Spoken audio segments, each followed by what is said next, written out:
Live from my living room, it's No Eye Contact!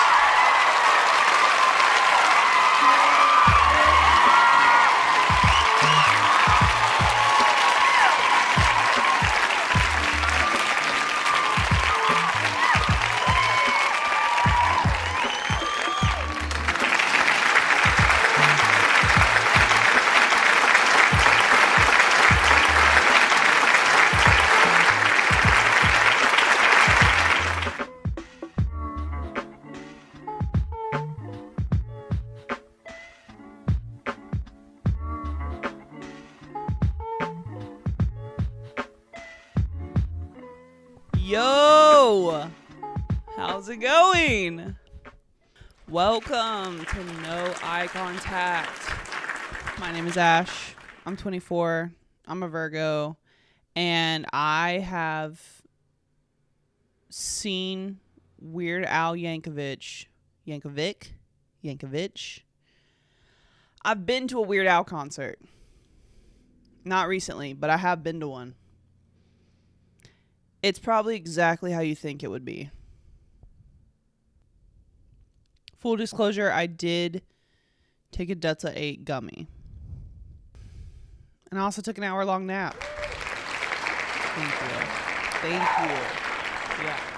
Bro, bring back nap time. You know? We should have a lunch break, and then you should have a nap time. Facts.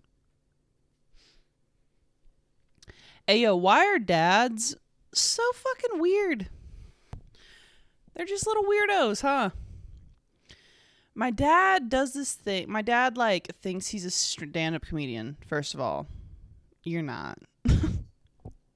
Let's get one thing straight. I'm not, but you are not a stand-up comedian. Dad. I would say my dad's funny maybe 40% of the time. If I told him that, it would hurt his feelings. But he's trying to be funny 100% of the time. And he even goes so far, I think this is very just straight white man-esque, just to try to joke with strangers, which is fine. But it's the way he goes about his jokes is just so try hard, and it makes it not funny. For example, we were at a house this past week, and it was just the kids there. The adults weren't there. So it was a teenager let us in, a fucking 16-year-old who, if I know teenagers, they don't want to talk to you. They don't want to joke with you. They just want us to come in, do what we have to do, and then fucking leave so they can get on with the rest of their day. They don't care. They could be feeling a little anxious that you're there. Two strangers in your house, you know? I know I would be freaking the fuck out. But as we're walking down the stairs, there's one of those cheesy fucking signs hanging on the walls as you're coming down the stairs, and it said a house is built with boards and beams, but a home is made with love and dreams. And he walked down the stairs, and we're leaving. So literally walk down the stairs and then be okay, that's it. Thanks, bye. But my dad's let me make this fucking 16-year-old's day.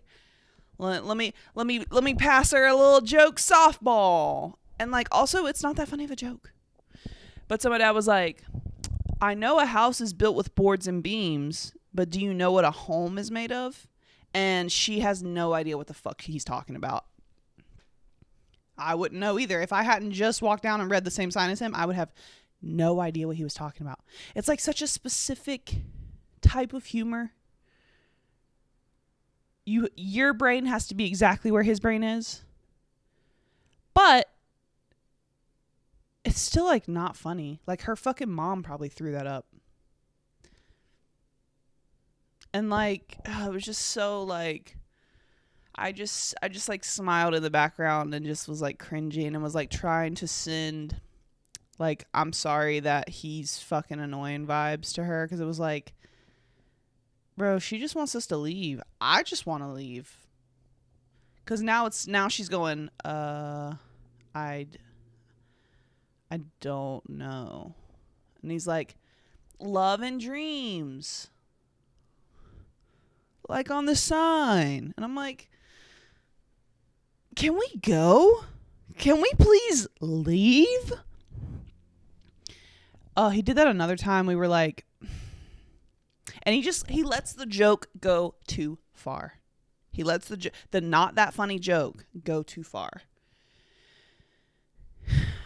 This was around Christmas time. Now, I'm from North Carolina, and I was raised in a Chapel Hill, Tar Heel household. I don't give a fuck about sports, but I was raised in an anti-Duke University household, okay? So we go to measure this house, and it's a big Duke family, and they have a Christmas tree in the corner of their dining room that is Duke themed. So it's just all Duke. And I'm already like walking down the hallway to like fucking measure and shit. And the couple are sitting in the living room trying to stay out of our way. And my dad goes, "What's this spot in the dining room? This might bring your value down." And they're like, "What spot?" And they're like, they get up and they come in there, and he's pointing at the Christmas tree, and he's like, "What's with that spot?" And they're like fucking moving the Christmas tree. They're trying to look if there's like a water damage mark on the wall or something. And they just keep being like, "What spot?" And he keeps being like, "No, right there. It's right there. What is that?" And I fucking came down the hallway and I was like, he's talking about the Duke Christmas tree.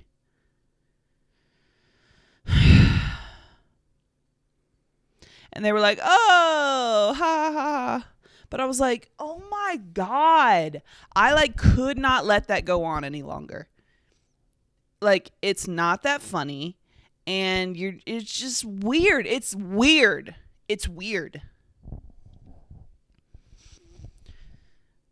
It went on for so long. Like, it went on for longer than I just said. He just says weird shit, dude. And like, my therapist is trying to be like, "Oh, but that's his anxiety." But like, I feel like growing up, I struggled a lot with, and I'm still struggling with it, like running shit back before you say it, you know? Put a little filter on it. Is this going to hurt someone? Is this going to come off wrong? You know? Is it unnecessary? Is it mean? Is it stupid? Is it not funny? I struggled a lot with like not doing that and just kind of impulsively just saying whatever the fuck comes to mind, because both my parents do that. And yeah, he doesn't do that. And I'm like, my therapist is like, maybe that's his anxiety, you know? I'm like, yeah, but like, I feel like I'm kind of getting a handle on this at 24 years old. He's fucking 54. And he's like never been checked in his life. So he's never had to filter. And it's like, it's sad that like a 54-year-old doesn't know how to like, I don't know, doesn't understand how to interact socially with people without coming off as like a huge dick. Anyway, at July 4th, we were kind of having that pre-dinner, like waiting for everyone to show up, awkward family talk. And my grandfather was talking about, and it's like, it's all dudes out there. It's like my grandfather and my dad, and then like my brother and a bunch of cousins, and then just me. And my grandfather's talking to us because he has like a lot of feet problem. He has a foot problem, and he has to wear like basically a shape up on one foot and then just a regular tennis shoe on the other foot. And so he was like talking about how it's difficult for when he stands up to pee or something like that. He like has to hold his balance. I don't know. Somehow he was talking about when he stands up to pee. And he was like, you know, when you stand up to pee, and he like kept talking. And then my dad just interjects and he was like, "Well, I don't know that Ashley stands up to pee. What? Yeah, we got it, dude. Do you want to shout? Hey, she has a vagina. What the? Huh? It's just he just says weird shit like that. My mom also does that too, dude. I can remember, dude. My mom's almost worse.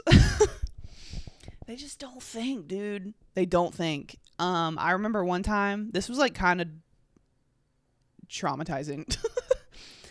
One time, I don't know if we were like on a family road trip or something, but my dad was driving, and for some reason, my mom sat in the back and I sat in the front. And my dad's one of those dads that, like, if he has to slam on brakes and stuff, he'll like throw an arm like a fucking soccer mom. Like, he'll put an arm over you so you don't fucking slam forward. Which I'm like, hey guy, that's what the seatbelt's for. You ain't gotta touch me, you know. But I don't remember when this was, but my mom just randomly was like, to my dad, was like, be careful that when you reach over, you don't squeeze her boob. And me and my dad just were like, we just looked at each other like, what? Like, why would you say that? Why did she say that? It was so uncomfortable. I have nothing to say. Recently, my mom, in a crazy turn of events, apologized to me for all of the really shitty things she said to me, like, about weight and about my body growing up. And, I mean, that was cool, I guess, because I never thought I would get that. And there were other times where I wanted that, and I brought it up. And she would kind of gaslight me and be like, that didn't happen, or like, you're being dramatic. And so it was like weird because I wasn't expecting it. But also, and this is shitty. I acknowledge that this is shitty, okay? I feel like my entire personality is based off of hating her for that. So it's like, what now? You know? I don't know who I am anymore if I can't hate my mom for how she fucking fat shamed me growing up. Hot topic of the week, shout out Hot Topic, is being a sellout. What does it mean to be a sellout? I've been like thinking about this lately, and I feel like I mainly think about it with like musicians. Like, before I looked up what sellout, the definition of sellout, I was thinking more of like you kind of alter your style or like your creativity to what's more popular so that you can like make more money. Like, you sacrifice artistry for money.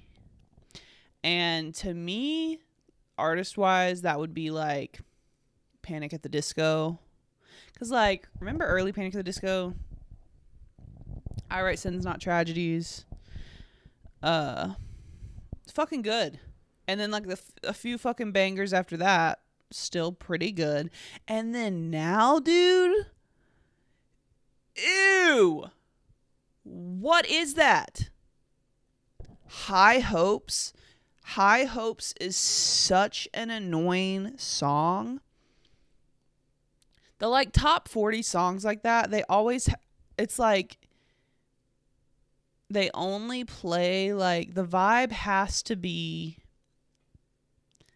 like fucking upbeat pop, like positive.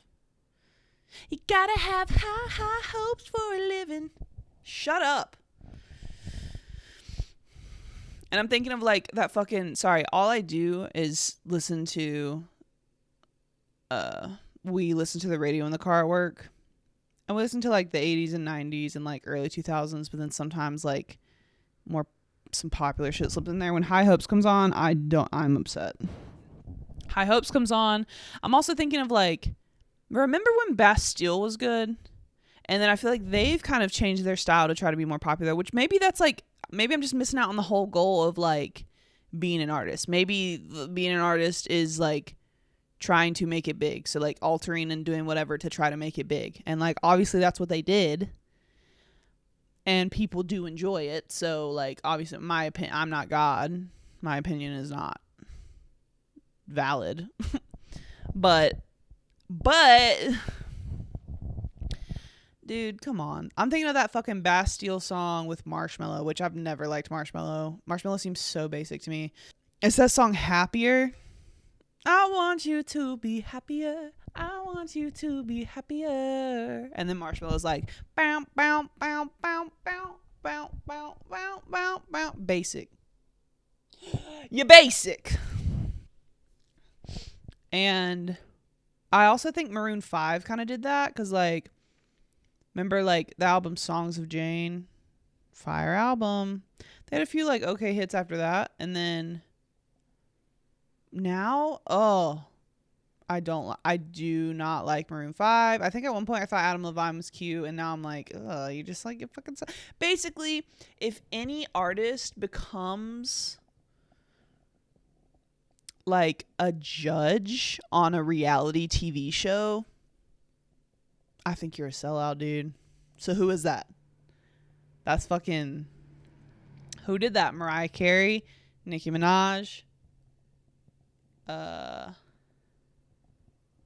Katy Perry,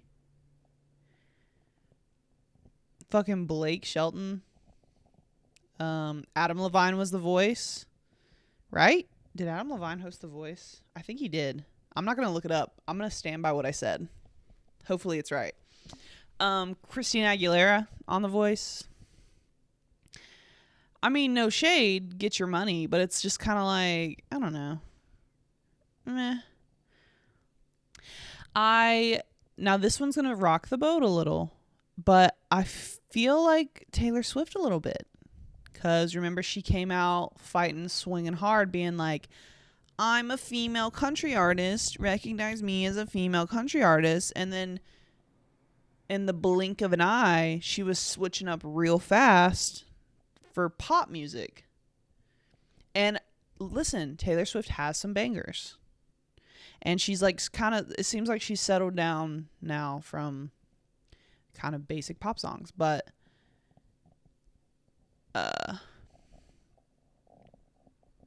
like she kind of went with like what's going to go on top 40, I feel like. Not like what am I feeling in my heart? Like what like can I show off my creativity with? You know what I mean? And also, okay, the song You Belong With Me. Is that... Listen, banger. When it comes on, I'm belting it. But if that is not the OG, like, pick me girl anthem. She wears short skirts, I wear t-shirts. She's cheer captain and I'm on the bleachers. Cool. Why are you dissing girls who like fucking want to be a cheerleader or want to fucking wear short skirts? She's like, I'm different. Pick me, because like I'm just at home dancing in my pajamas. I'm not like partying with my friends. Okay. So, all right, let's look up I'm gonna get a definition for sellout.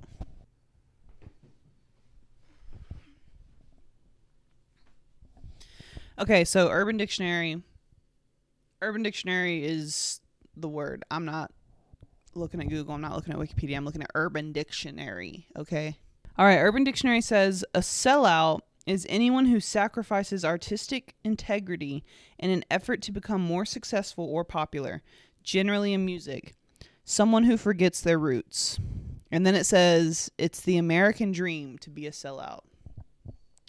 Which maybe that's it, dude. Everyone just wants to be rich. I don't know. Maybe it's more of like they're wanting to kind of dumb their shit down so that it can be more relatable for all ages. Like, as long as it's catchy, then like fucking 40-year-old moms and like 12-year-olds can listen to it. Maybe that's it. We should crack the code, maybe. Maybe. Dude, this cat will not leave me alone. Hi.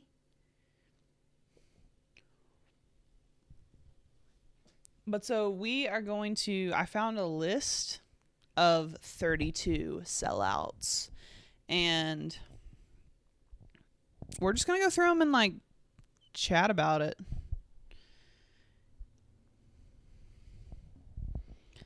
The website is viraluck.com, so very trusted, popular site, obviously.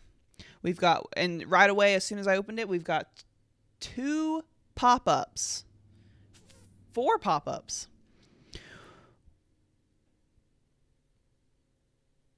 The first one, I'm just going to read you the pop-ups. The first one says, stunning Asian women are looking for men 35 plus in Hickory. Cool. And then the other one says, we can't take our eyes off these seriously hot Asians. Hey, cheers to that. These Asian singles are real sweethearts. Okay, cool.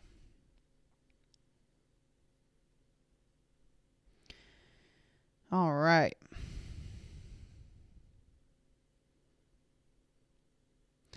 Jesus Christ. Another pop-up. You'll regret not writing her. Chat now. Okay. Men don't need Viagra if you do this once a day. What are they doing? I have to find out. Okay, so we're going to try our best to power through this fucking garbage pile. All right, I'm going to read like the intro. Oh, the power of money. Everybody has their price, including some of the biggest and best entertainers in the world, leading to their renown as celebrity sellouts. Musicians, actors, athletes, writers, very few are above abandoning their principles or philosophies just to make a buck or two. This is what we call a sellout, people. That's what it says. This is what we call a sellout, people. Another pop-up, bro. Cute Asian singles you might want to date. Single Asian girls have the hots for Hickory men. What is with, like, why is it just Asians? Why is it just Asian women pop-ups? That's crazy. Okay. Another one. I gotta go, bro. Okay. But there's often a fine line between being a sellout and being a business person, right? Just because someone capitalizes on their fame to get either more fame or more money doesn't make them a sellout necessarily, does it? Nope. It's when they completely go against everything they stood for, rebelled against, or became famous for, and instead becoming addicted to making money hand over fist. No matter what the project or endorsement, that is a bona fide sellout. I forgot about the word bona fide. This is a bona fide sellout. Bona fide. Bona fide. So who is the biggest sellout of all time? Is it Eddie Murphy going from edgy comic to family movie man? Is it Katy Perry going against her Christian roots? Goddamn pop-up. Is it Katy Perry going against her Christian roots to become a pop star? That's a good one, actually. Is it Howard Stern trading his shock value to be a judge on America's Got Talent? Didn't know that.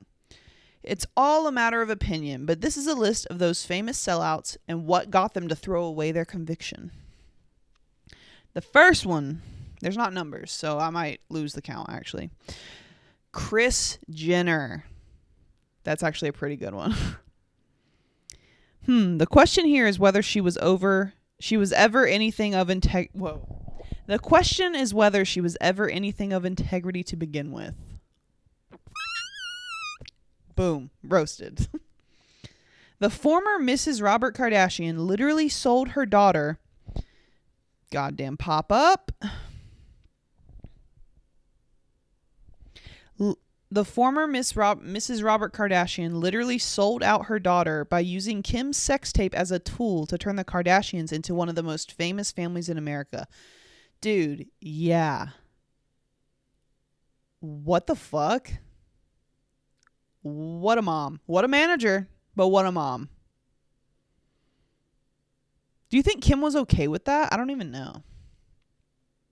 Even though it worked, it seems there are no ends to Jenner's ability to sell out. Reality shows, endorsements, using her children to get attention. Her own sister even said, the money gene is in her. Damn.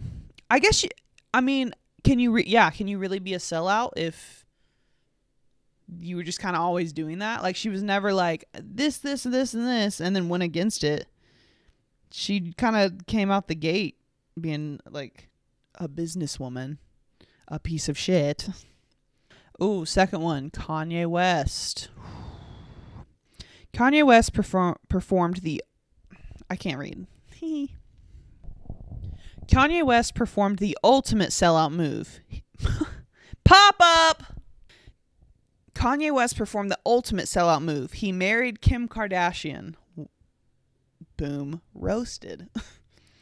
Kardashian is the Kardashian is the definition of shallow, money-grubbing attention seeker, and West, who isn't one to shy away from attention himself, sold out his own rap career to become part of the Kardashian machine. West is quick to accuse other rappers for selling out to money, but dude is a little more tolerant when it comes to looking in the mirror. Damn. This shit's savage. Okay. I feel like... I don't know if I have an opinion on Kanye West because I just don't really care about Kanye West. I feel like I'm more annoyed with him for like, because he went down like the hardcore Christian hole. Hardcore Christian hole. That's the name of a band. That could be a name of a sex tape. Hardcore Christian hole. Jesus. I'm never wearing shorts on a podcast ever again. I feel like he went down the hardcore Christian spiral and it got like I guess some of it was good. Like I'm not religious, but like I do like the song Ultra Light Beam. When I hear that song, I'm like, ooh, I feel like I just got taken to church. Like, it's emotional. I feel it. But then you just get to like, I don't know. Was the Jesus album good? I did not listen to it at all because it wasn't for me, you know? Was it good? I feel like there were some songs in there people liked. And then I just don't care for him. Yeah, I don't know. I'm trying to think if I was surprised when him and Kim Kardashian got together. I don't feel like I was. Yeah, sorry I couldn't add more about that one. Justin Bieber. I saw Justin Bieber in concert once. It was during the album Purpose, which, by the way, fantastic album. Album since that, meh. But I like Purpose. Purpose was fucking good. And my friend Zach and I both love the album. And so as like, I think like a Christmas present or something, I got me and him tickets to go see Justin Bieber. And dude, it was so funny. First of all, Post Malone opened up for him. And like, I didn't even like register that. Like, it wasn't until a while later that I was like, whoa, I've seen Post Malone perform. That's wild. But, dude, the concert, he was lip singing and he didn't give a fuck if you knew. He would literally be like lip singing with a microphone and then be like, you sing it. But then his voice would continue playing. Or sometimes he would set the microphone down on the floor to dance and it would still be playing his like voice. It was so funny. And then when he sang without the like voice in the background, he didn't know the words. It was so funny. We were dying the whole time. And he, at one point, you know how like in between some songs, like they'll kind of talk to you, like the audience. He was like, yeah, how many 12-year-olds are out there? And it's like, and then he just, how many 13-year-olds? How many 14-year-olds? How many, just kept going. 15, 16, 17, 18, 19, 20, 21. And then he's like, how many of y'all over 21 are drinking? And then it was like maybe 5 people were like, woo. And he was like, don't drink and drive. And dude, it was so funny. That guy has a DUI. He may have multiple DUIs. He was like, hey, don't drink and drive. It's like a meth head being like, yo, don't smoke meth. It was so funny. It was great. I had a great time. All right, this is what they say about Justin Bieber. He was once a young musician who captured the heart of America online, proving that a good voice trumps all. People rooted for the underdog who was bucking the system and becoming a success in a different way. How? But as soon as he got big, Bieber completely sold himself out and became the douchebag that many people thought he was the antithesis of. He got arrested. He made fans wait for hours at concerts. He urinated in restaurants. Yeah, this guy forgot any of his roots the second he made it to Hollywood. Yeah, I guess, because, like, he was kind of... But he was also, like, he was so young. I don't know. He got famous so young. Like, I could be like, yeah, you were pushing, like, this Christian narrative, like you were a good Christian boy. And then, yeah, you did the opposite of that. But he was a fucking child. I don't know. I could see him counting as a sellout. Gene Simmons. Don't know anything about Gene Simmons, so this should be good. This dude has an addiction to selling out. There isn't a single thing he's not willing to put his or the Kiss name on, including coffins, checker sets, colognes, wines, condoms, you name it. Granted, there are those who say Kiss was never a legitimate band to begin with, but there was definitely a point where the mighty dollar became more important than any kind of quality of music. Oh yeah, he also did a reality show. I didn't know people thought Kiss wasn't a real band. Huh. Interesting. I have nothing to say about that one. Flavor Flav. Also have nothing to say about this one. How the hell did this guy go from public enemy gangster rapper to star of a reality show about finding love on VH1? Flavor of Love was an embarrassment to the musician, no. There's nothing edgy about VH1, and though entertaining, he turned himself into the court jester of television for everyone to laugh at. Wow. I guess that's selling out, yeah. If you were trying to be like a hard-ass rapper. Damn, I guess, yeah, I would count that as selling out. Eddie Murphy, problematic one. Remember when Eddie Murphy was edgy? When he was actually a funny stand-up comedian who pushed the boundaries in movies like Raw and shows like Saturday Night Live? Whatever happened to that guy? Somewhere along the line, he decided he'd pretty much do any movie they threw at him, no matter how god-awful it was, from Norbit to Meet Dave to Daddy Daycare. See, this is a kind of a problematic one for me because I don't know him when he was edgy. That was before my time. So, and I also probably haven't seen a lot of Eddie Murphy movies. Like I can really just think of Daddy Daycare and Haunted Mansion and Shrek. Duh, the Shreks. I think it was Meet Dave. Whatever the one was where it was like he was being controlled. He was like an alien and he was like just a ship for these little aliens controlling him. Wasn't good. But it was a kid's movie. I can't think of any other Eddie Murphy movies I've seen. My brother and I rewatched Haunted Mansion recently. It's pretty okay. It's definitely a kid's movie. Dude, the part when they go down in the fucking... I don't even know what that thing is. It's one of those things in a graveyard. It's not like a catacomb, but it's like a big fucking grave building. And it went down. Stairs went down when you open the door. But like they go to get the key and all these fucking like skeletons start crawling out of the walls and up from like the water to come get them.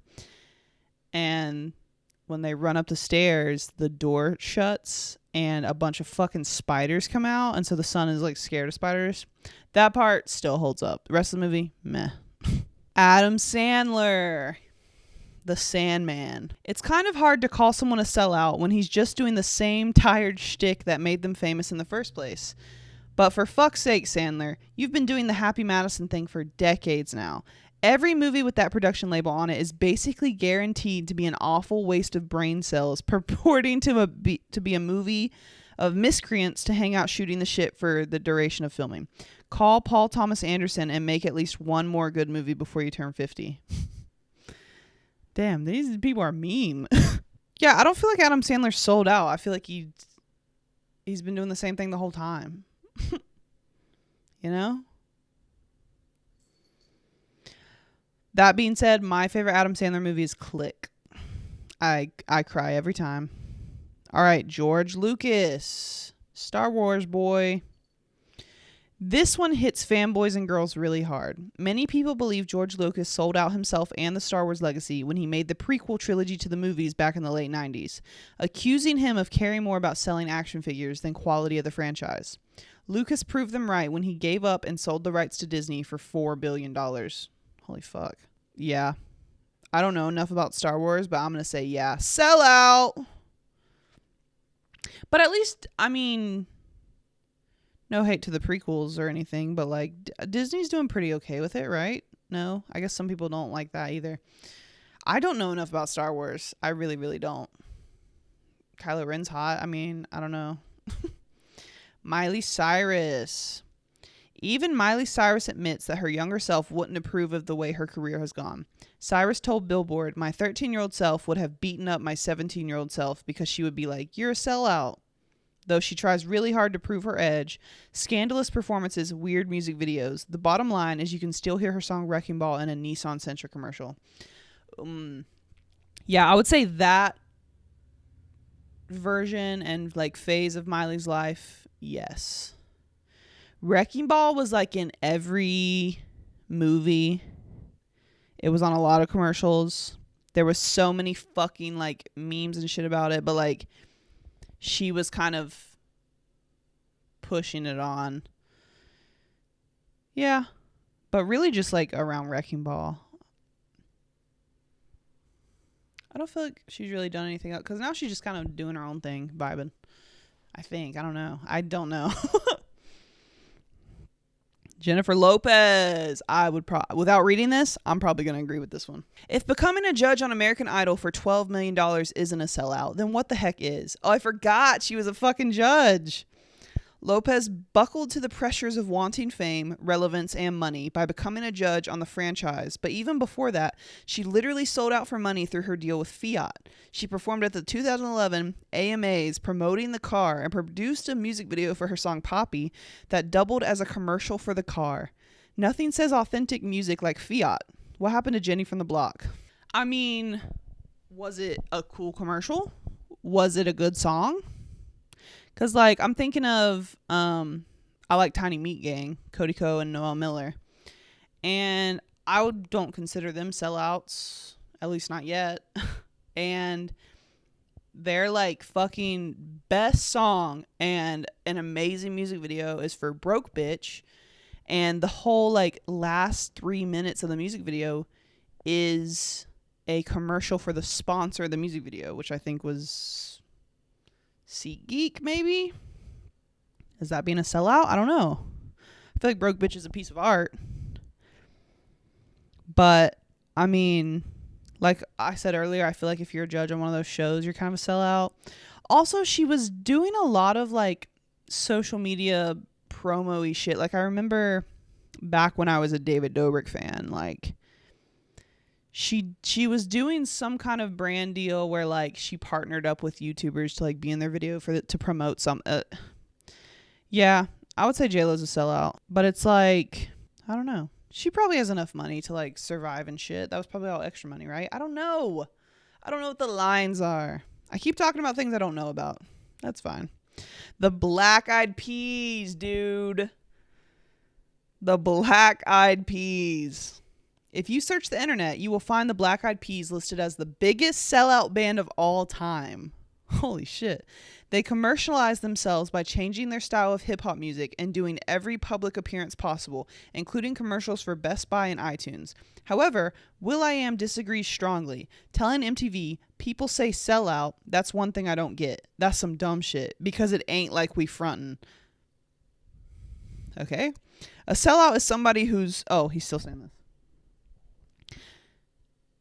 That's some dumb shit, because it's like we ain't frontin'. A sellout is somebody who's one way with their mom and then when they with their homies. That's being two-faced. No, that's not even being two-faced. Because no matter what, you are one way with your parents and one way with your friends. That doesn't make sense, will.i.am. William. Bro, the Black Eyed Peas. When The Energy Never Dies came out, life was fucking good. I think I listened to that album for a whole year. Like that's all I was listening to. And loved it so much. I remember when it came out, when Boom Boom Pow dropped, my life changed. It was a cultural reset.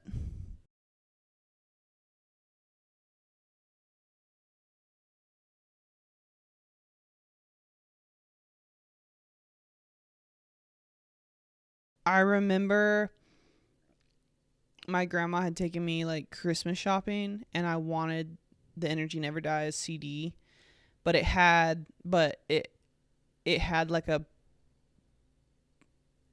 explicit like parental guidance warning thing. Remember those? And so she was like, "I don't think you're allowed to get this." I was like, "Grandma, please give me this Black Eyed Peas CD, please." And I think we had to call my parents. My parents were like, "Yeah, that's fine. She can have it." And then it was the best. I could see them being considered a sellout for like doing a bunch of commercials, but I don't even really remember that. But I was also like probably 12. They did, however,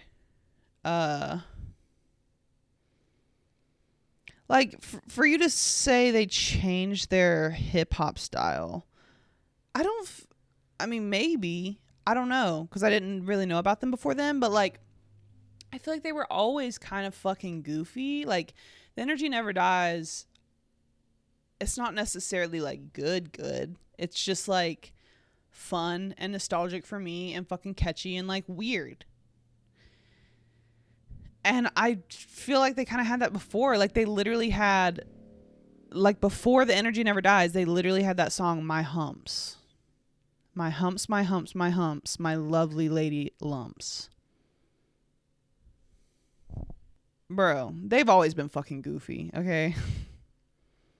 So funny. They're so funny. They're not a sellout. They're a fucking meme. Snoop Dogg. Okay. All right. Snoop Dogg is the Gene Simmons of rap. If there's a product on the shelf, Snoop Dogg is willing to put his name on it. Well, one of his names. Remember when he became Snoop Lion? Norton Antivirus and Toyota minivans have gotten the Snoop endorsement. And oh yeah, he also starred on One Life to Live and did a music video with Psy. At least he never sold out his true love, marijuana.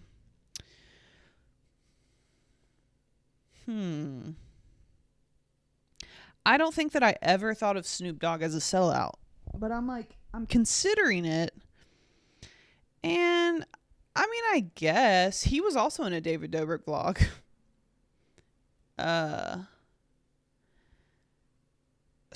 But Snoop Dogg, at least to me, not that I'm like a huge Snoop Dogg fan, but like when I see Snoop Dogg on something, I'm just like, Snoop Dogg. I'm never like, oh my God, he's on everything, or like, I'm tired of his face. I'm literally like, it's funny that Snoop Dogg's on there.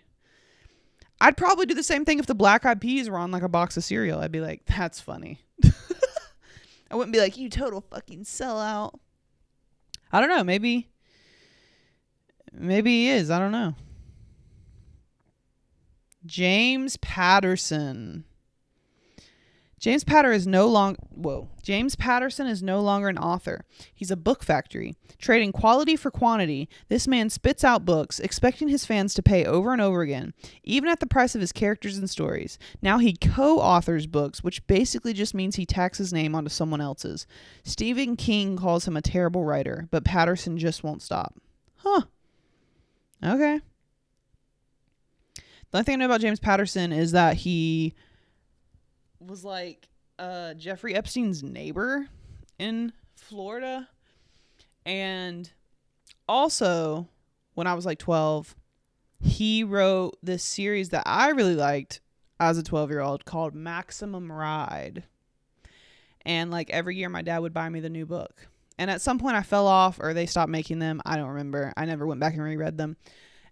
It was about like a fucking group of kids that are like genetically mutated with a bird, and they like grew up in a laboratory. And so this dude like breaks them out and is like letting them live free, but like hidden in the mountains. And then I think he gets like killed, and then some kind of journey happens. I don't remember. But they did make a live action movie of it that I never saw. I bet it's terrible. That's all I know about him. But sure, you're a fucking sellout. Fuck you, dude. Howard Stern. This is one of the hardest to say, but for the foul-mouthed, sex-obsessed, anti-establishment radio shock jock to build his entire career on Edge and then become a judge on America's Got Talent for about $15 million a season, isn't that selling out? He's also made up with everyone he once feuded with, including his arch-enemy Rosie O'Donnell. What happened to Howard? The judge thing, sure. It's like different to me because he's not a music artist, but I guess America's Got Talent's anything.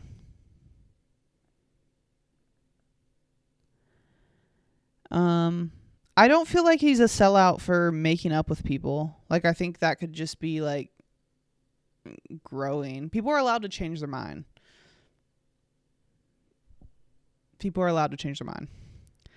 Ice Cube.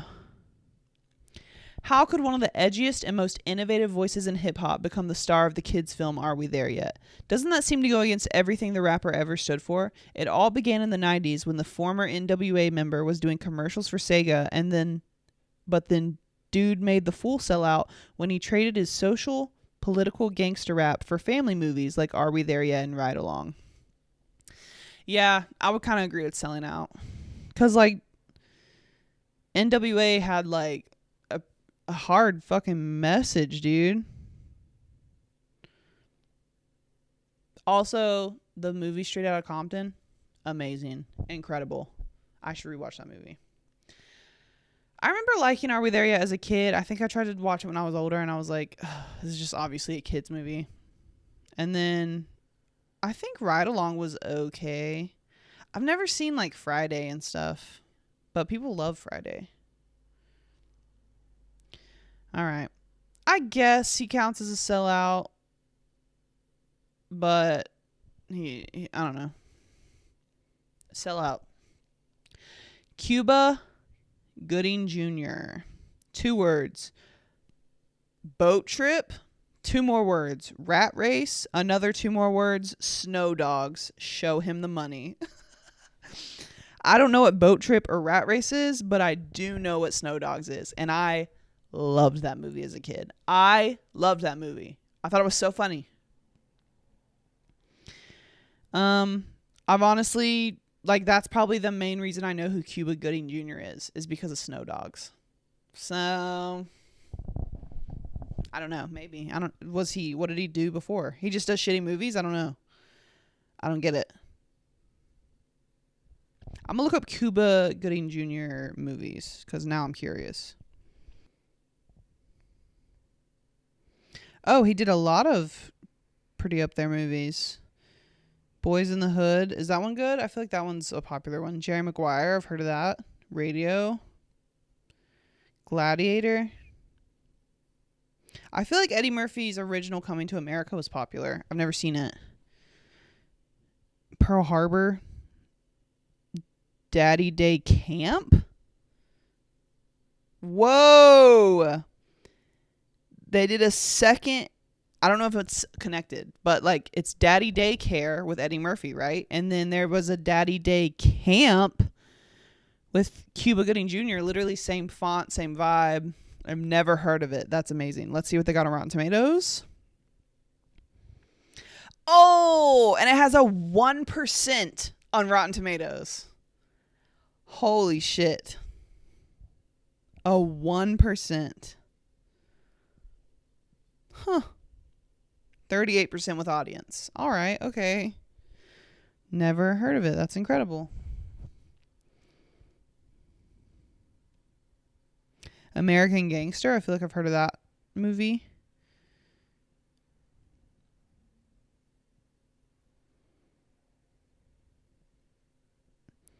He's been in a lot of shit, but I don't know any of it.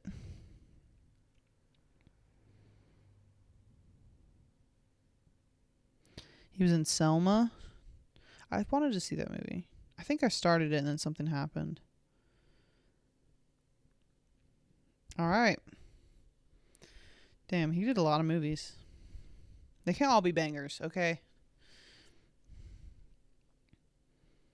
Katy Perry. Yup. Katy Perry started her music career as a Christian singer who produced gospel rock albums. Now she kissed a girl and she liked it. Many religious people believe Perry, whose father is a minister, sold out her Christian roots for success. Whether that's true or not, there is one piece of concrete evidence that she has sold out even her own career. Those Proactive commercials. Don't remember them. I mainly remember, I think Adam Levine did a bunch of Proactive commercials. It's either a bunch of Proactive commercials for his acne or a bunch of commercials for his like ADHD, and it might be both. But that's the celebrity I associate with Proactive for some reason. I don't know. It goes back to like people can change their mind. Like when she was really young, like if Christian shit could be as popular as like what's in the mainstream, if there could be like mainstream Christian shit, which there is, but like, you know what I mean? I wonder if she would still be making Christian music. That's true. Sellout.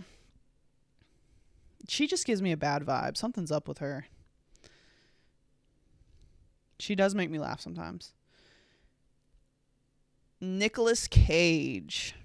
There's always been a question as to whether or not Nicolas Cage is a good actor, but there was never a question that he was an Oscar-winning one.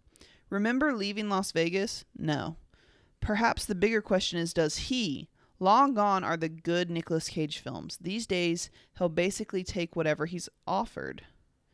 Ahem, Drive Angry, The Sorcerer's Apprentice, Frozen Ground, etc., etc., etc. I have seen The Sorcerer's Apprentice.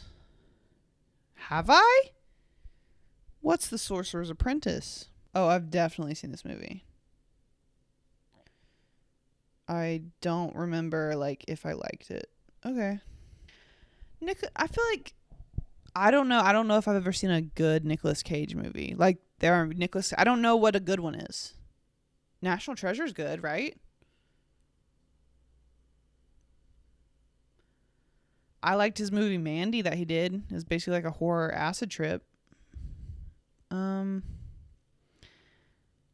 I don't know that I've seen any other Nicolas Cage movie. Whoa. Dude, Nicolas Cage be working. I feel like he just likes acting. I think he just wants to be like in all these fucking action movies. These movies don't make money, so is that being a sellout? I mean, I guess they make money because he's in them.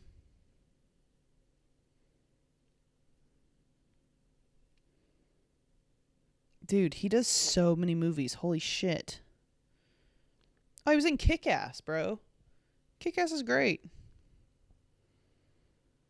Knowing, bad movie. That's a bad movie, but I kind of liked it. Dude, so many movies. But I feel like some of these are talked about as like good movies. Yeah, maybe. I don't know. I feel like he's just always just done a bunch of fucking movies. And then, like, again, they're not all going to be bangers.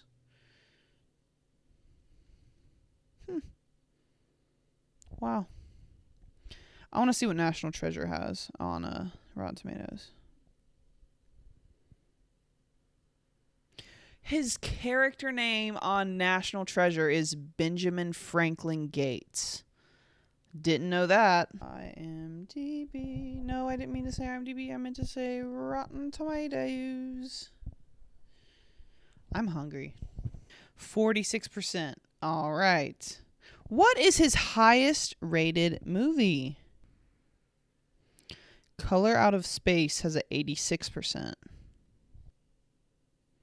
Mandy, the one I was talking about, has a 90%. That's pretty fucking good.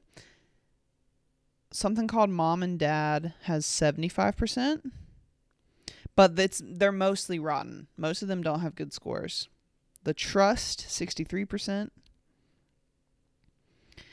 I feel like he just likes acting. I mean, I don't know. Joe, 86%. Go off, King. I don't think Nicolas Cage is a sellout. I think that's just his vibe.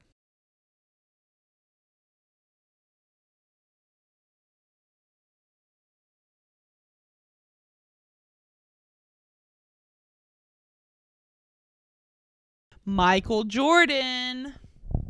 Shout out. My state. Go Tar Heels.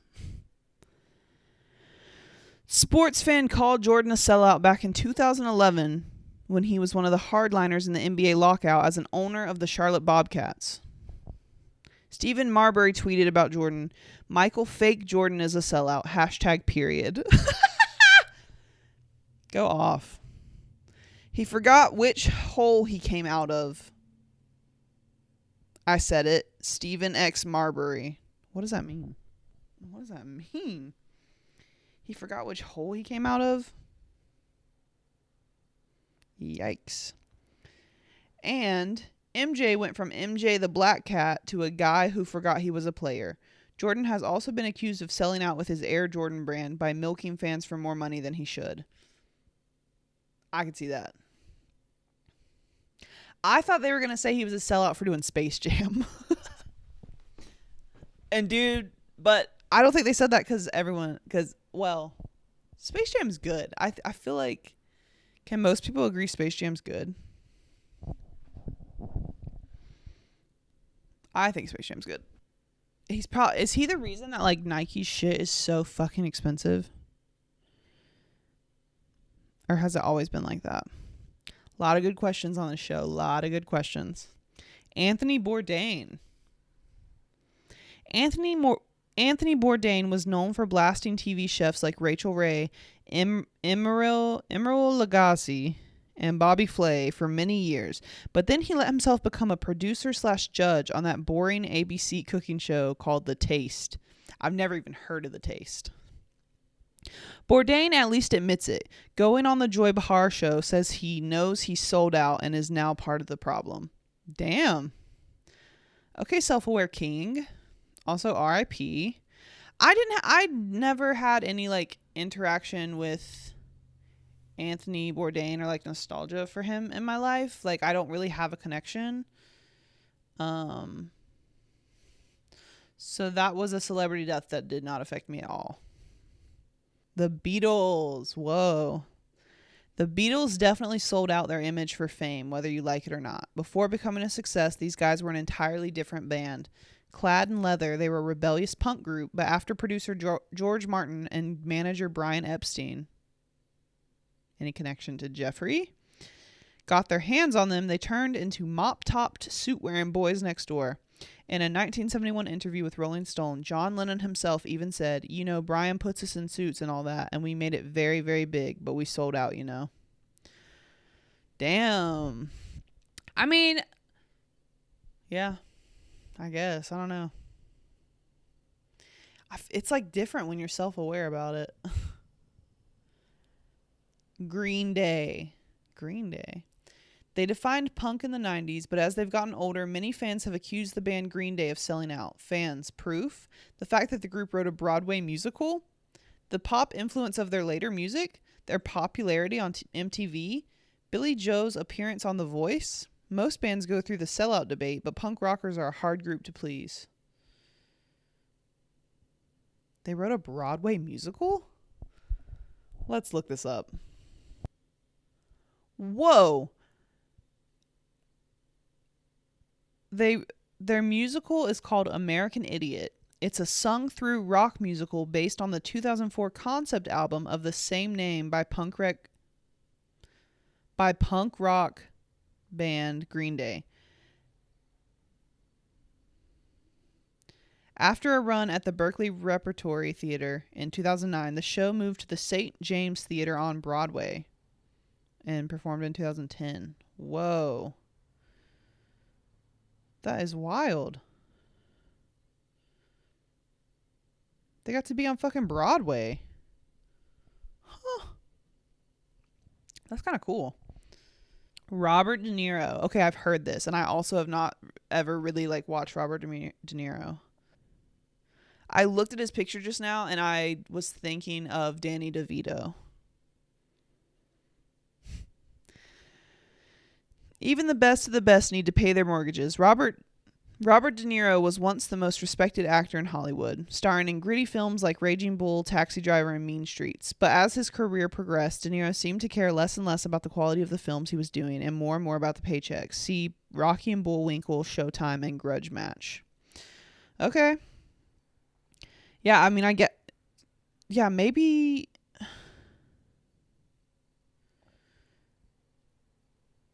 Is it that those, shitty movies like that are just paying big money because they, obviously want to attach that name to their project, but... So he's not, is no one, reading this script and being this isn't good? Or...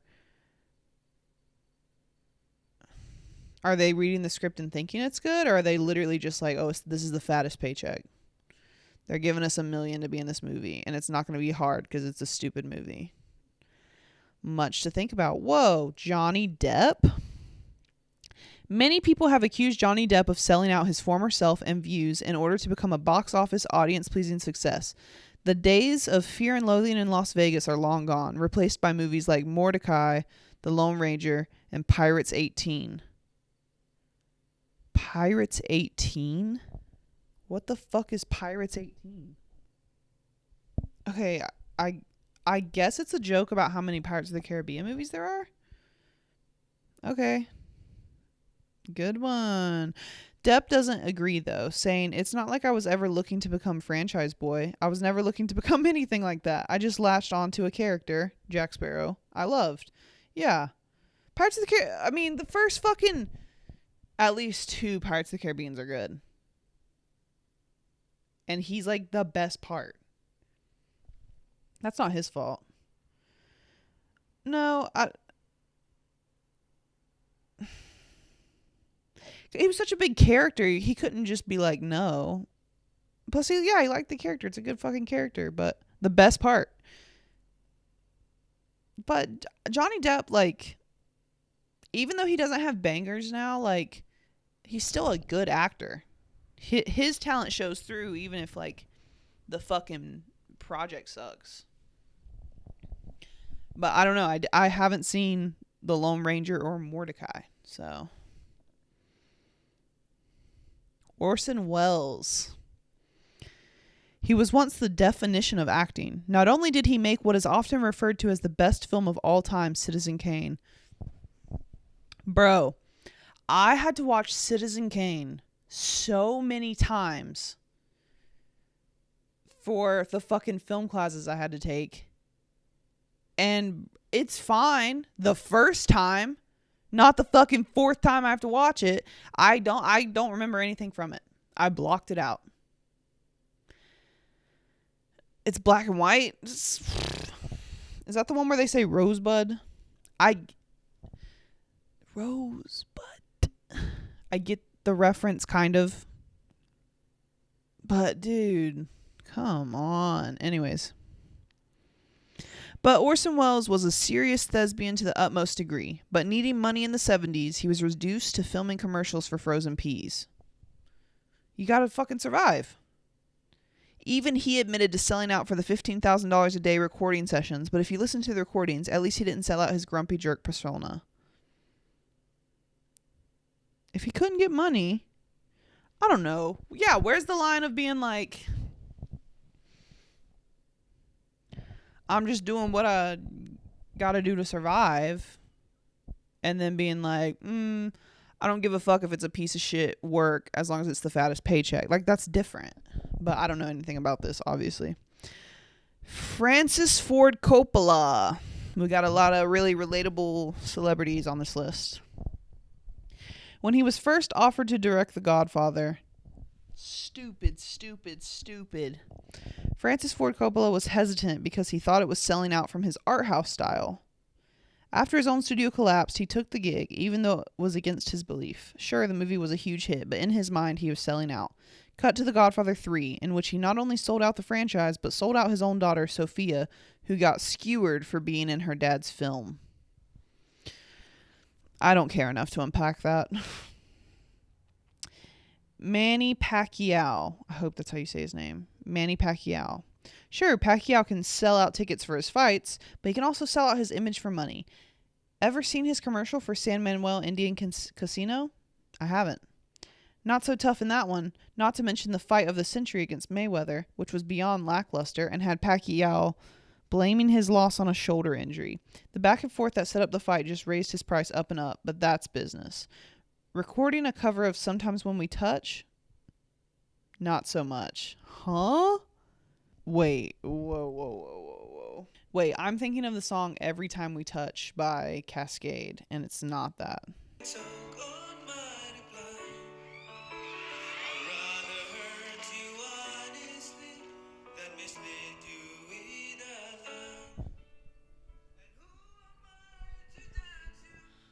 Go off. Bro, go off.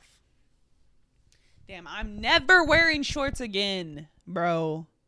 I didn't feel like changing, but this angle is not fun. Jon Voight. I recognize him as the bad guy in Holes. I hope that's right. Oh my god. He looks like the guy in Holes, Mr. Sir. Yup, Jon Voight. Sure, Voight has gotten lucky being able to show off his chops on the hit show Ray Donovan. But before that, the coming home and Midnight Cowboy star was a little less picky in his roles, namely Baby Geniuses 2. Baby Geniuses 2. Robert Downey Jr. Robert Downey Jr. is known as one of the best actors of his generation. Is he? I don't mean this offensively, but I don't think of him that highly. I just don't have an attachment to him. I guess I haven't seen a lot of his movies. He's just been doing fucking Marvel movies for the past 20 years. Not 20. For the past 10 years. He's just been doing Marvel movies for the past 10 years. So he's just been playing one guy and it kind of seems like it's himself. You know what I mean? I also am not really into Marvel movies, so I could be completely wrong about that. He's done countless edgy indie films, but sold himself out to the Iron Man suit and paycheck. Even director James Toback, who directed Downey in several films in the 90s, said he's not the same person anymore. In a Huffington Post interview, he added he's a one-man brand franchise. He's a one-man brand franchise. He's a one-man brand franchise. A one-man brand franchise. He's a one-man band franchise. I think it requires him to be a person who doesn't resemble the person he used to be. Yeah, I could see that. I guess that was selling out, was choosing fucking Iron Man.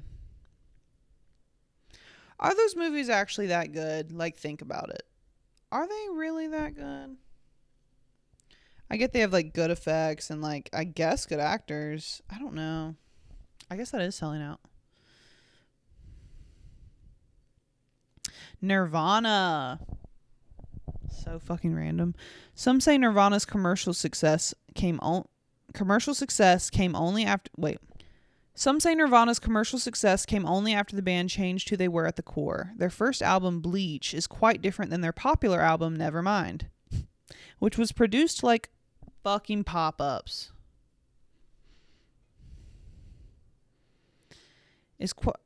Their first album, Bleach, is quite different than their popular album, Nevermind, which was produced like a pop album by producer Butch Vig. Kurt Cobain protested and was against how mainstream the album was, actually wanting to change the album title to Sheep because he said he was buying it. Because that's who he said was buying it. Damn, they should have let him name it Sheep. That would have been kind of cool. That would have like turned it into kind of like a fuck you. That's sick. Ultimately, the album catapulted the band to stardom and sold 26 million copies. Never really listened to Nirvana. Bro, the pop-ups! I'm not gonna fuck hot Asian women in my area. Thank you, but no thank you. Morgan Freeman. You'd think Morgan Freeman would want to protect the brand that is his voice and those freckles a little more, but he has no problem selling it out for the highest bidder, even for the Conan the Barbarian remake. You can always tell when the rent is due because Freeman will show up in movies like The Love Guru or The Big Bounce. Don't really have an opinion on Morgan Freeman, to be honest. I feel like he's not like in everything. He's been in a lot, but he's usually not like a main character. He's just kind of like, you're just like, oh, there's Morgan Freeman. I don't know if Morgan Freeman's a sellout. Anyways, I know this has been a long episode, but it's not over yet. I'm going to wrap up with a book club alert and with a little film corner. So book club alert is that I impulsively bought like a lot of books, like 13 books. And I'm just going to go through what I got. All right, I got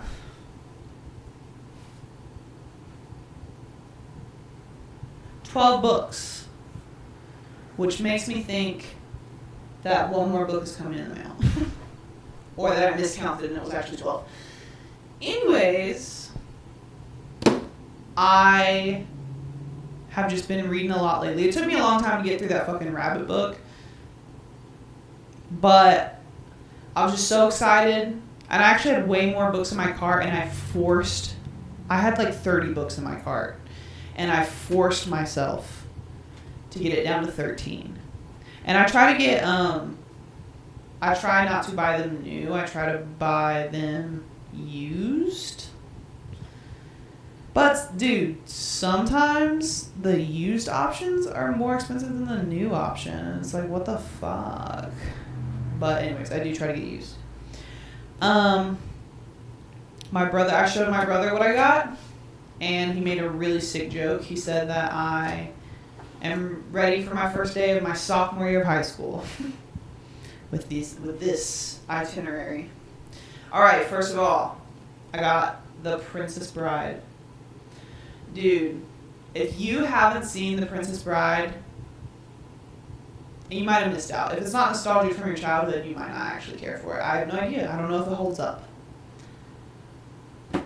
But I do remember I had, as a child, this book, Princess Bride, and my dad was like, I'm going to read it to you. And he, like, read a few chapters to me, like, over a few nights, and then he, like, lost interest, and then I never read it. But I've seen the movie several times. So fucking good. So I'm excited for that. I got George Orwell's 1984, a classic. I feel like a lot of people had to read it in school, maybe, and I never had to read it in school, so I never read it. And apparently it hurts because it like hits pretty close to home of like where we're doing this now. So that's fun. I've got To Kill a Mockingbird, also a classic. I did read this in school. I remember liking it, but I really don't remember it. And I kind of want to see if I enjoy it now as much as I remember enjoying it. Yeah.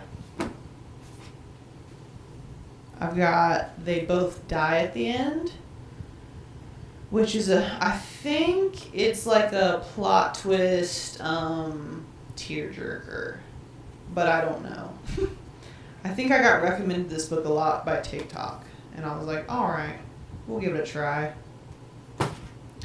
I've got Robin, the Robin Williams.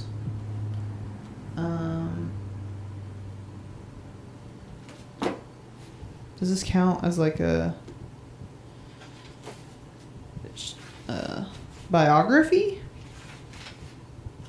This is a biography? It's about Robin Williams' life.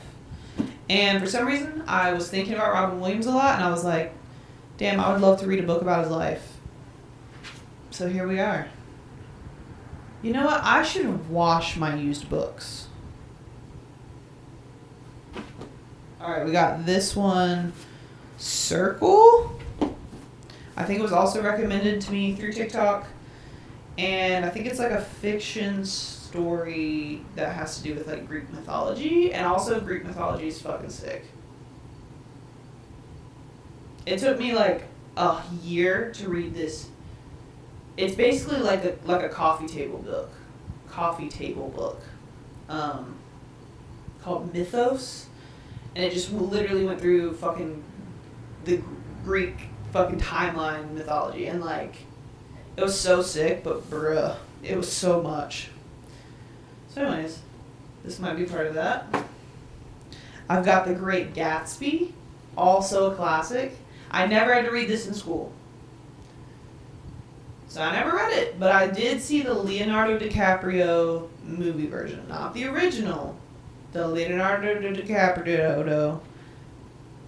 And what's that other guy's name? Tobey Maguire, Spider-Man. And there was a lot of Black Eyed Peas songs, or maybe Fergie songs.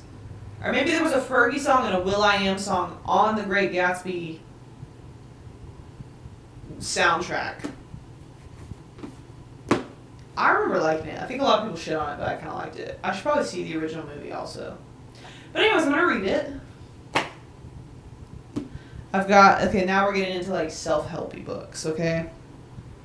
First, I've got The Definitive Book of Body Language. Because I'm going to read people like a fucking book. I'm going to be able to look at you and be like, you're pissed, aren't you? And you're going to be like, fuck, did you read my mind? Be like, I read your body. I think the gummy kicked in. I've got, oh wow. I got Read People Like a Book. Literally the title. And listen, I'll buy anything that has a little fucking like Greek statue on the front. Okay? Slap one of those bad boys on there and I will buy it. I'm being so rough with these books. Jesus.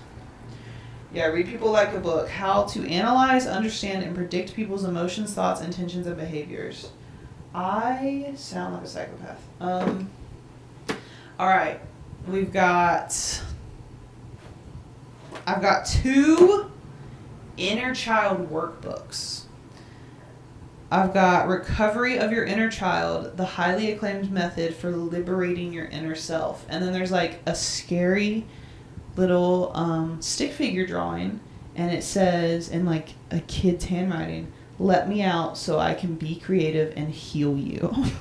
And yeah, I'm laughing, but and maybe it seems kind of goofy, but like, fuck it, you know? I'll try anything to feel less shitty. I've got a second inner child workbook. And this one says, the inner child workbook. What to do with your past when it just won't go away. The color scheme of this book is giving me very much Easter. Like, very much He is risen. You know?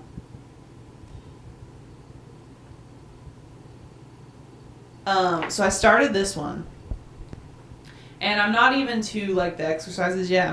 There's, like, a bunch of intro shit. And, dude, the author gave kind of, like, her journey and backstory. And I cried, bro. It's It's crazy. But also, so there's a lot of, like, explaining what this book is supposed to do and, like, what it's not supposed to do. And, like, she was going through, like, how the different generations were, like, affected by completely different things. Like, if you grew up after World War II, then, like, your parents are still carrying that. And then, like, because they raise you, like, they, like, kind of, like, it's like you carry their trauma too, kind of thing. And then at the end of the paragraph, it, like, went through all, like, World War I, World War II, this, and then it was like, now as we go into the 90s, and I'm like, bitch, wait a minute, did you think that people would be reading your book in 2021? Catherine L. Taylor, did you know? I'm trying to see if it says when this was made. The copyright's 1991. Wow. Did you think it would be Jesus fucking Christ. Did you think it was going to be around this long? Kind of cool. Okay, I have one left, but my mom was over here. And I was opening some of these packages of all these books, and she was kind of like looking at them as I was pulling them out. And I'm pulling out these first, and she's like, "Oh, you got your little self-help books, little inner child workbook." And then I fucking picked it up, and at the bottom of the box was this book. And she did not say anything. I don't know if she read it because there is a lot of words on the thing. And she was like, it was upside down to her. But I, like, couldn't get the stuff in my arms down quick enough to grab it because I felt bad, like. But this book is called Adult Children of Emotionally Immature Parents: How to Heal from Distant, Rejecting, or Self-Involved Parents. And I got really scared that she saw it. She may have seen it and then didn't say anything. Because she also will do this thing where, like, something will happen and she won't, like, call it out right there. Sometimes she does. Sometimes she'll go home and sit on it. And then next time she has you kind of cornered one-on-one, she'll be like, she'll just throw it at you. Like, just randomly in a month, we're gonna be having a good time one-on-one, and then she'll be like, "So you think I'm emotionally immature?" And then I'll have to be like, "Yeah, sorry." Anyways, okay, film corner. What did I? Let's see. Oh my god. Okay. So film corner. Do you guys remember the movie Supersize Me? I think the only reason I ever saw Supersize Me is because they would play it for us in school. What class did they play it for us in? I can't even remember. I think probably one of my science classes, definitely. But so Supersize Me, if you don't know or don't remember, is a documentary about this dude who decided to do an experiment where he would only eat McDonald's for breakfast, lunch, and dinner for 30 days. And I think it was like in the 80s or maybe the 90s. It's probably the 90s. McDonald's was doing this thing called Supersize Me, where it was like fucking small, medium, large, and then it was like a fucking extra large. And it was like extra large fries and extra large soda, which was just like insane. I think it was the Supersize Me, I feel like, was literally a liter of soda he like measured. I could be making that up, but it has like a lot of it's really interesting. And for some reason I've been thinking about it lately, probably because I struggle with food. My voice got high pitched. I struggle with food. But dude, here's how I know that something's wrong with me.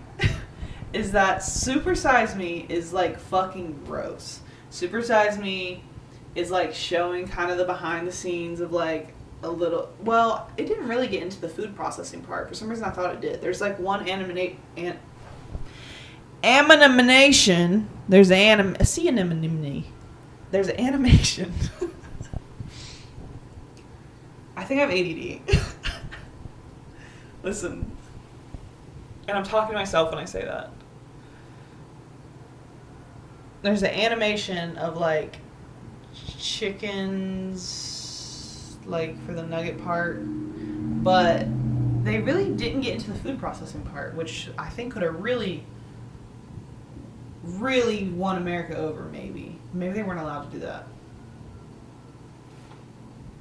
or no, maybe they needed to be less graphic so they could like show it to everybody.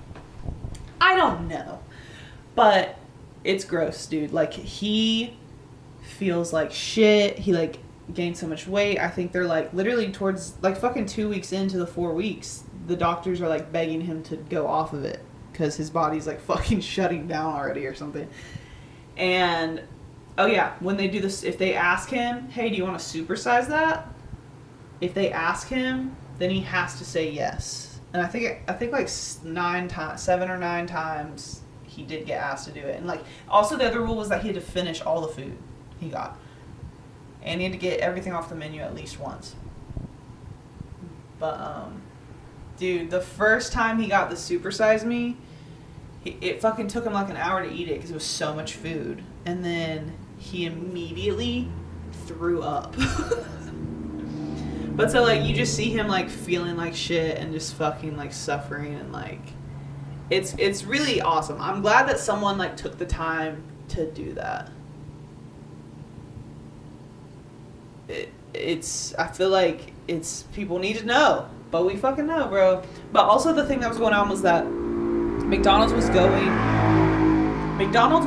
through a lawsuit at the time of someone was suing McDonald's and saying that it was McDonald's fault that these 2 like 12-year-olds were obese, and McDonald's I think won because they were like, we never claimed that our shit was healthy. They were like, everyone knows our shit is bad for you, but like they come in and eat it. Like they choose to come here. They didn't have to do that. Which is true, I guess.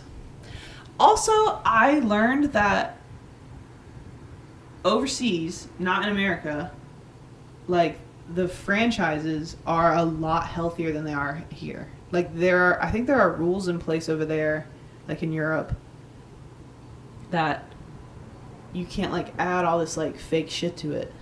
And like it's added to be like addicting and make you want to like fucking eat more and have more of it and supersize it. But they don't have that over there. And also apparently in Fruit Loops, and it's same for like grocery store food, because I can't remember where it is. It's like Australia, or it might still be like somewhere in Europe. The Fruit Loops brand doesn't have blue Fruit Loops, but our brand does. And they talked to someone about why that was.